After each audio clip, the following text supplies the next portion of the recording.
Hello നമസ്കാരം, എല്ലാവർക്കും ഇന്നത്തെ സ്വർണ്ണവില അറിയിക്കുന്ന ഗോൾഡ് റേറ്റ് ടുഡേ ചാനലിലേക്ക് സ്വാഗതം.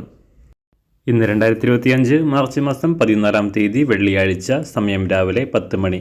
സംസ്ഥാനത്ത് സർവ്വകാല റെക്കോർഡോടെ സ്വർണ്ണവില വീണ്ടും ഉയർന്നു.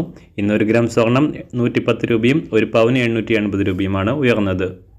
ഇന്നത്തെ സ്വർണ്ണവില നോക്കാം. അതിനു മുൻപായി ഈ ചാനൽ ഇതുവരെ സബ്സ്ക്രൈബ് ചെയ്തിട്ടില്ലാത്തവർ സബ്സ്ക്രൈബ് ചെയ്ത് തൊട്ടടുത്തുള്ള ബെൽ ബട്ടൺ അമർത്തി ഓൾ സെലക്ട് ചെയ്യുക. ഇന്നത്തെ 916 സ്വർണ്ണവില 1 ഗ്രാം 8230 രൂപ, 1 പവൻ 65,840 രൂപ. 24 ക്യാരറ്റ് സ്വർണ്ണവില 1 ഗ്രാം 8978 രൂപ, 1 പവൻ 71,825 രൂപ.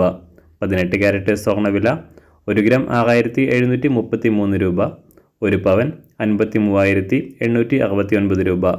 സംസ്ഥാനത്ത് ഇന്ന് വെള്ളിവില 1 ഗ്രാം 110 രൂപ, 1 കിലോ 1,10,000 രൂപ. അന്താരാഷ്ട്ര മാർക്കറ്റിൽ 1 ഔൺസ് സ്വർണത്തിന് $2,992. എല്ലാ ദിവസവും അറിവിരുന്ന സ്വർണ്ണവില അറിയാനായി ഈ ചാനൽ ഇപ്പോൾ തന്നെ സബ്സ്ക്രൈബ് ചെയ്ത് തൊട്ടടുത്തുള്ള ബെൽ ബട്ടൺ അമർത്തി ഓൾ സെലക്ട് ചെയ്യുക. വീഡിയോ ഇഷ്ടമായാൽ ഒരു ലൈക്ക് ചെയ്യാനും നല്ല നിർദ്ദേശങ്ങൾ കമൻറ്റ് ചെയ്യാനും കൂടെ ശ്രദ്ധിക്കുക.